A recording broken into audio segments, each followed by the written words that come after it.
مکتب جو ہے یہ کہنے کو آج ہمارے یہاں پر بہت معمولی سمجھا جاتا ہے کہ مکتب ہے، لیکن یہی مکتب ہمارے اور ہماری نسلوں کے ایمان کے محافظ ہیں۔ مسلمانوں نے اپنے مکاتب کے نظام کو صحیح طور پر نہیں سنبھالا تو آئندہ آنے والی نسل یہ کفر اور شرک میں مبتلا ہو سکتی ہے اور ایمان سے محروم ہو سکتی ہے۔ ہم قرآن پڑھ رہے ہیں، اس پر آپ کو تعجب کیوں ہے؟ تو ایک جو تقریباً 65-67 سال کی عمر تھی، وہ بوڑھے میاں مجھے کہنے لگے دھیرے سے کان میں، نحن لا نعرف القراءہ، ہم کو قرآن پڑھنا نہیں آتا۔ کیا کہنے لگے؟ ہم کو قرآن پڑھنا نہیں آتا۔ تو مجھے شوق لگا، میں نے کہا انتم عرب، آپ تو عرب ہے، آپ کے لیے قرآن پڑھنا کون سا مشکل کام ہے؟ تو وہ زارو قطار ہونے لگے، کہا کہ نہیں مجھے بھی نہیں آتا ہے، میری بیوی کو بھی نہیں آتا ہے، میرے گھر میں کوئی قرآن پڑھنا نہیں جانتا۔ نضر اللہ وجوها لم تزل مثل السحاب من وريد القلب تروي عندما كل الهضاب۔ الحمدللہ آج ہم مکتب کے اس پروگرام میں یہاں پر جمع ہوئے ہیں۔ مکتب جو ہے یہ کہنے کو آج ہمارے یہاں پر بہت معمولی سمجھا جاتا ہے کہ مکتب ہے، لیکن یہی مکتب ہمارے اور ہماری نسلوں کے ایمان کے محافظ ہیں۔ مفکر اسلام حضرت مولانا علی میاں ندوی نور اللہ مرقدہ نے آج سے 50 سال پہلے اپنے خطاب میں، اپنی ایک تحریر میں لکھا ہے کہ میری گنہگار نگاہیں اس بات کو دیکھ رہی ہے کہ اگر مسلمانوں نے اپنے مکاتب کے نظام کو صحیح طور پر نہیں سنبھالا تو آئندہ آنے والی نسل یہ کفر اور شرک میں مبتلا ہو سکتی ہے اور ایمان سے محروم ہو سکتی ہے۔ لہذا میں مسلمانوں سے مؤدبانہ اور عاجزانہ التجا کرتا ہوں، گزارش کرتا ہوں کہ وہ اپنے مکاتب کو مضبوط بنائیں۔ کیوں کہ مدرسے میں سچر کمیٹی کی رپورٹ کے مطابق 2% بچے جاتے ہیں، اسکول میں مسلمانوں کا 60-70% بچے جا رہے ہیں، اور مکتب کے اندر میں جو اسکول میں جا رہے ہیں اس میں سے ایک بڑا طبقہ وہ ہے جو مکاتب میں جا رہا ہے۔ دنیا کے تقریباً 32 سے 40 ملکوں کا میں نے سفر کیا۔ اس سفر میں ایک بات سامنے آئی کہ جن لوگوں کی زبان میں قرآن نازل ہوا، عربی زبان میں، جب ان لوگوں نے بھی مکاتب اور بچوں کے اوپر محنت نہیں کی تو ان کے یہاں پر بھی گھروں میں قرآن پڑھنے والا ایک آدمی نہیں ہوتا ہے۔ آج سے 15-20 سال پہلے، 20-25 سال پہلے کی بات کہ ایک مرتبہ مکہ مکرمہ میں میں قرآن کریم کی تلاوت کر رہا تھا۔ اب ہم نے جن استاد کے پاس حفظ کیا تھا، وہ استاد کیا ہے، ہمیشہ بجاتے رہتے تھے، زور سے پڑھ، زور سے پڑھ، تو وہ زور سے پڑھنے کی عادت ہو گئی۔ تو مولانا ابوبکر صاحب وستان ہمارے والد صاحب کے ففیزاد بھائی، تو وہ پورا دن بجا، یعنی آپ کو چین سے بیٹھنے، زور سے پڑھنے کا۔ اب وہ قرآن زور سے پڑھنے کی ایسی عادت ہو گئی کہ آہستہ پڑھنا بھی شروع کرے تو تھوڑی دیر کے بعد والیوم آٹومیٹک بڑھ جائے، اس لیے کہ 3-4 سال تک وہی زور زور سے پڑھنے کی عادت ہو گئی۔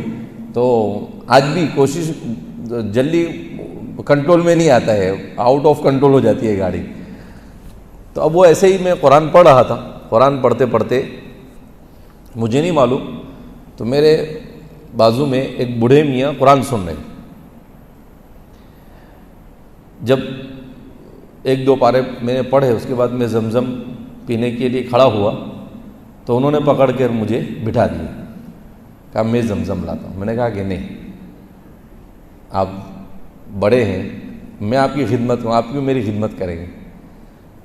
تو دوسرے بوڑھے میاں تھا، اس نے بھی پکڑ لیا میرے کو، اب 2 آدمی نے پکڑ کے بٹھا دیا مجھے، تو میں بیٹھ گیا۔ تو ایک بوڑھے میاں گئے، پانی لے کر آئے، پانی پیا اور اس کے بعد مجھے پوچھا مینا اینا انتا، پہلے نام پوچھا مسمک، آپ کا نام کیا ہے؟ میں نے کہا حذیفہ۔ کہا آپ کہاں سے؟ میں نے کہا ہندوستان سے۔ کہا کہ انت من الہند، آپ ہندوستان سے؟ میں نے کہا جی ہاں۔ کہا کہ قرآن بہت اچھا پڑھتے ہیں۔ میں نے کہا ہمارے تو سبھی ایسا قرآن پڑھتے ہیں۔ تو وہ بوڑھے میاں مجھے تعجب سے دیکھنے لگے، کہا کہ سب ایسا پڑھتے ہیں؟ میں نے کہا ہمارے تو سبھی قرآن پڑھتے ہیں۔ تو وہ تینوں بوڑھے ایک دوسرے کو دیکھ کر تعجب کرنے لگے، تو مجھے اور تعجب ہوا۔ تو پھر میں نے ان سے پوچھا کہ آپ لوگ کہاں سے؟ تو انہوں نے کہا کہ نحن من سوریہ، ہم کہاں سے ہیں؟ سوریہ سے۔ تو پھر میں نے کہا کہ ہم قرآن پڑھ رہے ہیں، اس پر آپ کو تعجب کیوں ہے؟ تو ایک جو تقریباً 65-67 سال کی عمر تھی، وہ بوڑھے میاں مجھے کہنے لگے دھیرے سے کان میں، نحن لا نعرف القراءہ، ہم کو قرآن پڑھنا نہیں آتا۔ کیا کہنے لگے؟ ہم کو قرآن پڑھنا نہیں آتا۔ تو مجھے شوق لگا، میں نے کہا انتم عرب، آپ تو عرب ہے، آپ کے لیے قرآن پڑھنا کون سا مشکل کام ہے؟ تو وہ زار و قطار ہونے لگے، کہا کہ نہیں مجھے بھی نہیں آتا ہے، میری بیوی کو بھی نہیں آتا ہے، میرے گھر میں کوئی قرآن پڑھنا نہیں جانتا۔ میں تو اب اس وقت تو بالکل ابھی فارغ ہوا تھا، تو میں نے کہا کہ آپ کے یہاں پر قرآن پڑھایا نہیں جاتا ہے؟ کہا نہیں ہمارے یہاں تو ایسا پڑھانے کا کوئی نظام نہیں ہے۔ کہا مجھے میرے بچے کو پڑھانا ہے، آپ کا سنا تو اب میں کیا کروں؟ تو میں نے کہا آپ کی مسجد میں مکتب چلتا ہوگا، اب اپنے وہ کیا معلوم کہ مکتب صرف اپنے ہندوستان میں چلتے ہیں، دوسری کوئی جگہ پر چلتے نہیں ہیں، تو آپ بچے کو وہاں جا کے بٹھاؤ۔ کہا کہ ہمارے یہاں ایسا کچھ ہوتا نہیں ہے۔ اس کے بعد میں نے ان کو بتایا کہ بھئی ہمارے یہاں مکتب کیسے چلتا ہے، مدرسہ کیسے چلتا ہے، تو وہ تعجب کرنے لگے۔ پھر میں نے ان سے کہا کہ بھئی سوریہ کے تو بڑے بڑے علماء ہوتے ہیں، کہا کہ وہ کچھ لوگ جو عالم بن جاتے ہیں وہ بن جاتے ہیں، ورنہ عام وہاں کی حالت یہ ہے کہ اکثریت کو قرآن کی تلاوت بھی آتی نہیں۔ تو اس وقت مجھے قدر ہوئی ہمارے بزرگوں کی کہ اللہ جزائے خیر عطا فرما کہ یہ مکاتب کا نظام شروع کیا، تو آج ہم قرآن پڑھ رہے ہیں، ورنہ وہ اہل عرب ہو کے بھی قرآن نہیں پڑھنا جانتے۔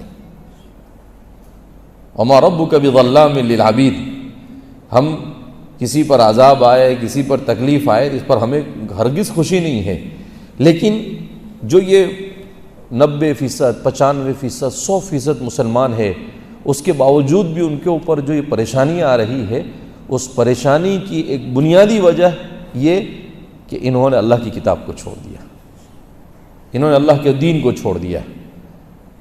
اور جو بھی قوم مسلمان ہونے کے بعد اپنے دین سے دور ہوتی ہے تو وہ دنیا میں عذاب میں مبتلا ہوتی ہے، اور آخرت کا عذاب اس سے بڑا ہوا ہے۔ لہذا ہمیں اپنے ان مکاتب کی قدر ہونی چاہیے، ان مکاتب کو مضبوط بنانے کی فکر ہونی چاہیے، ان مکاتب کو مؤثر بنانے کی فکر ہونی چاہیے۔ کیسے ہمارے مکاتب کا نظام مؤثر ہو؟ جیسے آج میں مکتب میں گیا تو جہاں پر مکتب کا رزلٹ اچھا لگا مجھے، وہاں پر ایک چیز مجھے نہیں اچھی لگی کہ مکتب میں بچے آئے ہیں، پڑھ رہے ہیں، لیکن 60-70% بچے ایسے ہیں کہ ان کا لباس کوئی ٹی شرٹ پہن کر آیا ہے، کوئی پینٹ پہن کر آیا ہے، سر پر صرف ٹوپی ڈال دیا۔ تو ماں باپ کو کم سے کم اتنی فکر ہونی چاہیے کہ وہ بچہ مکتب جا رہا ہے تو مکتب تو کم سے کم اسلامی لباس میں جائے، مکتب میں تو کم سے کم کفنی ٹوپی یا کم سے کم وہ جبہ پہن کر جائے کہ بھائی دین سیکھنے جا رہا ہے۔ ہم جب اپنے بچوں کو اسکول بھیجتے ہیں تو کیسے بھیجتے ہیں؟ بالکل ایٹی کیٹی میں بھیجتے ہیں کہ بھائی اسکول کا یونیفارم یہ ہے، اور اس کو نہا کر جانا ہے، سر میں تیل لگائے گا اور خوشبو لگائے گا، تھوڑا سا بڑا ہو گیا تو پرفیوم لگانا شروع کر دے گا۔ تو جب دنیا کی تعلیم کی ہمارے یہاں پر اتنی اہمیت ہے تو دین تو اس سے زیادہ ضروری ہے۔ یہاں تو ہم کو اور اچھے سے جانا چاہیے کہ بھئی کیا اللہ کا کلام پڑھنے جا رہا ہے، کلام اللہ۔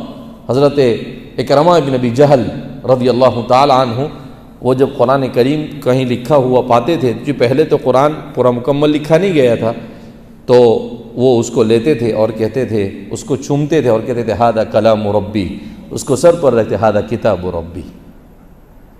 تو اللہ کے کلام کی عظمت دل میں جب کم ہو جاتی ہے تو یہ صورتحال ہوتی ہے۔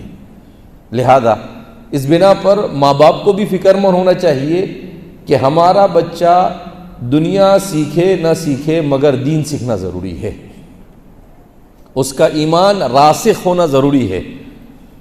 ہمارا بچہ موبائل میں کیا دیکھ رہا ہے اس کا بھی والدین کو علم ہونا چاہیے، ورنہ حدیث پاک میں اللہ کے رسول صلی اللہ علیہ وسلم نے ارشاد فرمایا کہ یصبح الرجل مؤمنا ویمسی کافرا، کہ آدمی صبح میں مومن ہوگا شام کو کافر ہو جائے گا، یمسی مؤمنا ویصبح کافرا، شام کو جب چارپائی پر آیا تو مومن ہوگا اور صبح ہونے تک کافر ہو جائے گا۔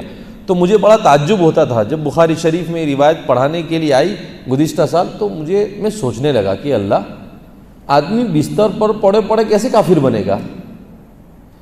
پھر میرا ذہن گیا، میں نے کہا کہ ہاں، آدمی موبائل میں کوئی ایسی غلط چیز دیکھ لے اور پھر اسلام کے بارے میں شک اور شبے میں مبتلا ہو جائے تو بستر پر پڑے پڑے ایمان سے نکل جائے، کہ ایسا زمانہ ہے کیا ایمان سے نکل جائے گا اور آدمی کو پتہ بھی نہیں چلے گا کہ وہ ایمان سے نکلا یا نہیں نکلا۔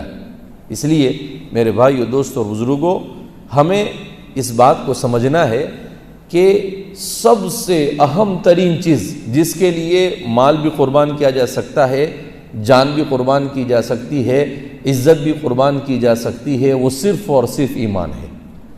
مقاصد شریعت میں امام شاطبی نے لکھا ہے کہ ایمان دنیا کی ایک ایسی چیز ہے مومن اور مسلمان کے لیے کہ اس کے لیے سب کچھ لٹایا جا سکتا ہے مگر اسے قربان نہیں کیا جا سکتا ہے۔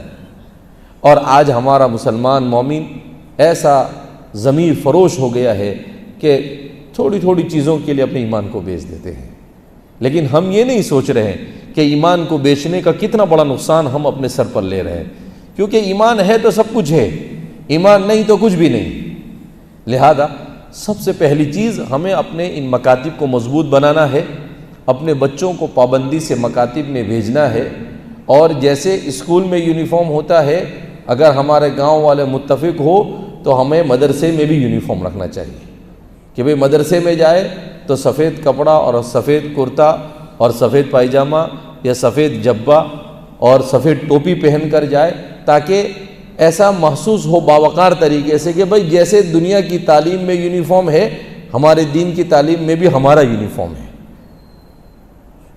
لہذا ہمیں اپنے مکاتب کے نظام کو مضبوط بنانا ہے۔